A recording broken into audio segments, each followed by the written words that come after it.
पिता पुत्र एवं पवित्र आत्मा का नाम रे आमेन। प्रभु जीशु को नाम रे जीसस गॉस्पेल यूट्यूब चैनल का हार्दिक अभिनंदन सह पुनर्बार स्वागत करे। आसतु मोर प्रिय भाई बहन माने आज आम साधारण कालर अष्टविंश रविवार रे पदार्पण करियछु। आजिर मुख्य प्रसंग बा सारांश रही जीशु रोगी माननको आरोग्य करते, जहाँ आपण माने देखंती जिसाय 53 अध्याय 5 पद एवं जेरेमिया 17 अध्याय 14 पद एवं यात्रा 15 अध्याय 26 पद रे आपण माने ताहाको ध्यान करि पारिबे। जहाँ आज आमने सुनिबा को पाउछु मोर प्रिय माने प्रथम पठन एवं द्वितीय पठन ता सहित सुसमाचार रे केवल सुस्थता विषय नहीं कि आज प्रदान करे। प्रभु सही दिन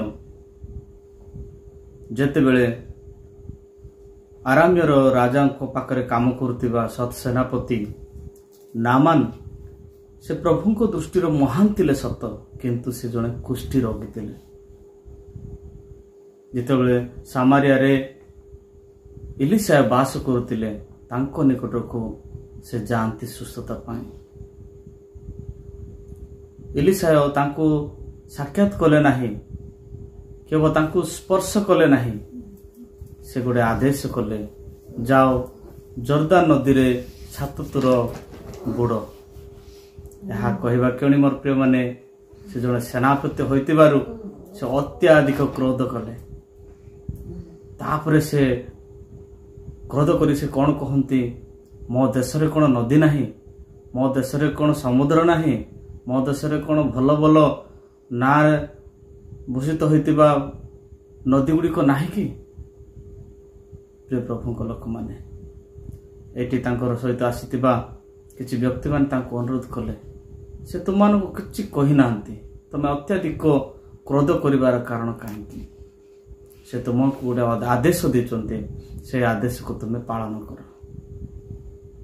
तापर से तांकर गर्व मनोभाव अहंकार से शिथिल कले, विनम्र हेले। जर्दान नदी से 7 थर बुड़ौचंती। Praise the Lord, hallelujah. मोर प्रिय प्रभु लोक मैंने 7 थर बुणवा क्यों से तांकर मांस सबू छोट शिशुर मांस तुल्य होगला। केड़े बड़ गौरवर कथा मोर प्रिय माने, से संपूर्ण सुस्थ हेले, कष्ट तांको दूर है। से फेरी जाए तांको धन्यवाद ज्ञापन करुछंती। से अणजीवती हेले मध्य, से विजातीय लोक हेले मध्य, से फेरी आसी एलिशा को से कृतज्ञता जनाउछंती। किंतु मोर प्रिय प्रभु लोक माने आज सुसमाचार रे आपण माने देखिबा को पाउछंती, जहाँ आज सुसमाचार प्रकाश करे लोकतार 17 अध्याय 19 रु 20 पद रे सेठी आमे देखिबा को पाउछु 10 जन कुष्ठी माने से समय से कुष्ठी मानन को गाँव रु बासंद करा जायछि। कौन सी लोकन सहित कथा हो पारे नहीं, जमीती आमानकर ज्ञात 1920 मसीह 2019-20 मसीह जमीती कोरोना आसला समय किए क्या देखा देखे ना, क्वारंटाइन रहा पड़ता एवं सोशल डिस्टेंस होइक आम सब रहूला। ठीक से ही बड़े एक रोग एमाने कौन सी गोटे गाँव रे से गाँ शास्त्र उल्लेख नहीं, सेठी से माने उच्च चित्कार कर कहते, गुरु प्रभु आमको तुम्हें सुस्थ कर। प्रभु तांको आदेश कले जाओ जाजक मान को देखाओ। से माने जीवा क्यों नहीं बाटर से माने सुस्थ हेले, किंतु जड़े पेरी आसी से जड़े विजाती लोक प्रभु को निकट को फेरी आसी से कौन कहते तांकर भूमि रे साष्टांग प्रणिपात पूर्वक से प्रभु जीशु को धन्यवाद ज्ञापन करे एवं से तांको जीवन जहाँ पाई अछि ताहा से प्रकाश करने निमंत कले एवं गौरव कले एवं नाची नाची से आनंद कले।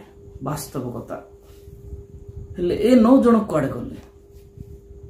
प्रिय प्रभु को लोक माने हाँ से माने जाजक को देखाई सत, किंतु आउ जहाँ को आदेश रे आमे जो सुस्थ पाइचु ताहा से माने आ अनुभव कले नाही।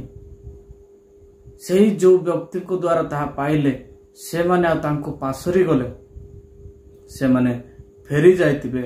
निश्चित एते दिन काल आमे आमान को परिवार सहित हाँ मिसी नथिलु, आम गाँटार आमे बासंदुतिलु, आम गाँटार आमे अलगा रहितिलु बोली से माने निश्चित तांकर परिवार आड़ को से माने फेरी जाइतिबे। किंतु मोर प्रिय माने एई जी विजाति लोक से परिवार को फेरी नाही, से प्रथमे फेरीची जीशुଙ୍କ निकटକୁ। आज आम जीवन को मध्य आम समीक्षा करवा मोर प्रिय माने टिके ही विजातिଙ୍କ भଳି आम जीवन को मध्य आम जहाँ पाइचु ताहा प्रभुଙ୍କ ठारे प्रकाश करवा। आपण माने बाइबल रे कतोटी स्थान आपण माने देखिबा को पाउछंती। दिने जणे व्यवसायी लोक को मारितिबा समय से अर्धमृत पड़ता समय मात्र जड़े विजाति लोक ही ताको साहाय्य करथिला। समीरण जड़े पतिक आसिके से विजाति लोक से दिन ताको साहाय्य करियाटा मैंने देखा पाउछु। एवं जीशु मध्य समीरणीय नारी सहित से कथा भाषा होते जहाँ जोहन 4 अध्याय 1 ରୁ 10 पदरे आपण माने देखिबे से माने विजातीय थिले समीरण माने, किंतु से मानक जीवन रे दया थिला, प्रेम थिला, से माने बुझिबार शक्ति से माने पाउछंती। आज आमे एही समीरण मानक द्वारा आम जीवन को आमे समीक्षा करबा। देखो मोर प्रिय माने ए समीरणीय व्यक्ति जे कुष्ठ रोग सुस्थ होला से प्रभुଙ୍କ निकट को फेरिला। प्रभु को धन्यवाद ज्ञापन कलबा, धन्यवाद ज्ञापन करू करू से गुणगान कला एवं अनेक को से साक्ष्य स्वरूप कहि जाइतिबो। निश्चित भाव में जहाँ पाइछि ताहा अनेक मान को जणा करिछि। आज सुसमाचार अनुसार आमाने जहाँ पाइछु ताहा प्रभु ठारे कृतज्ञता जणाइबा आमानकर पूर्ण कर्तव्य।